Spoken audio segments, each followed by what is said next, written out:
News in 5. News and developments making headlines around the world in 5 minutes.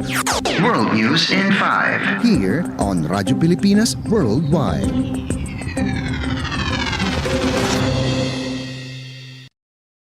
Good day. This is World News in 5 here on Radyo Pilipinas World Service.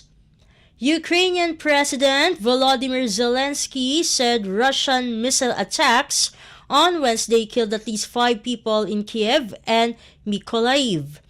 It is noted that Ukraine's military detailed a large wave of Russian attacks that included 20 drones, 36 cruise missiles, 5 S-300 guided missiles, and 3 ballistic missiles.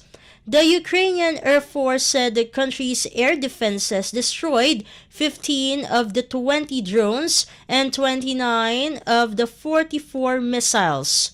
Zelensky stated that Russian attack killed 1 person in Mykolaiv and destroyed dozens of houses in the city.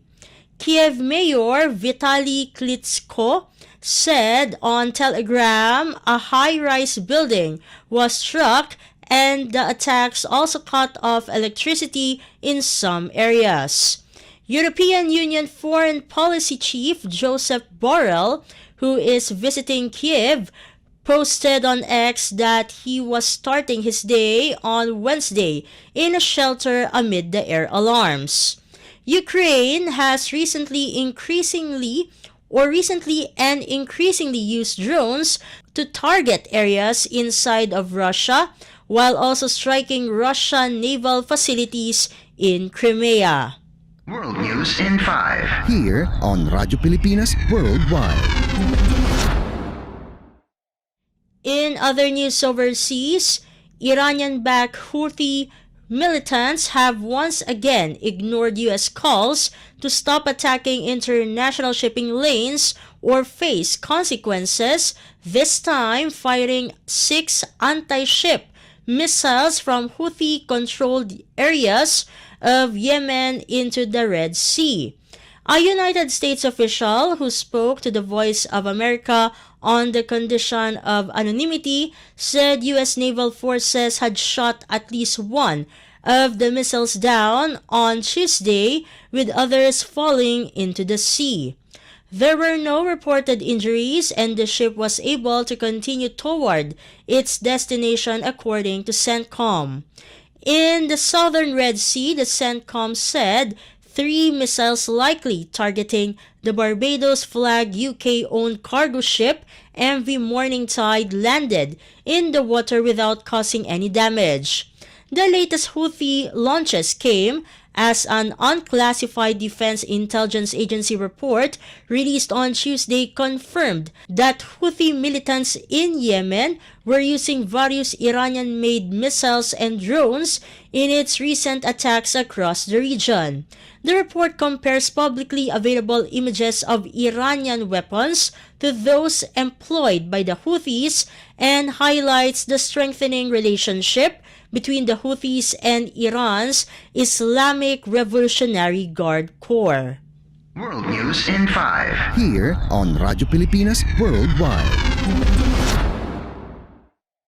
And for Philippine Embassy and Consulate news, ramping up agricultural and food trade between the Philippines and India ranks high on the agenda pursued by the Philippine Embassy on the first day of February in New Delhi and the Department of Agriculture.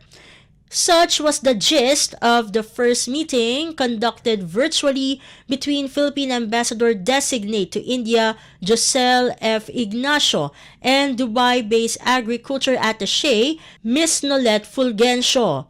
Apart from India, Ms. Fulgencio covers the Middle East and Africa.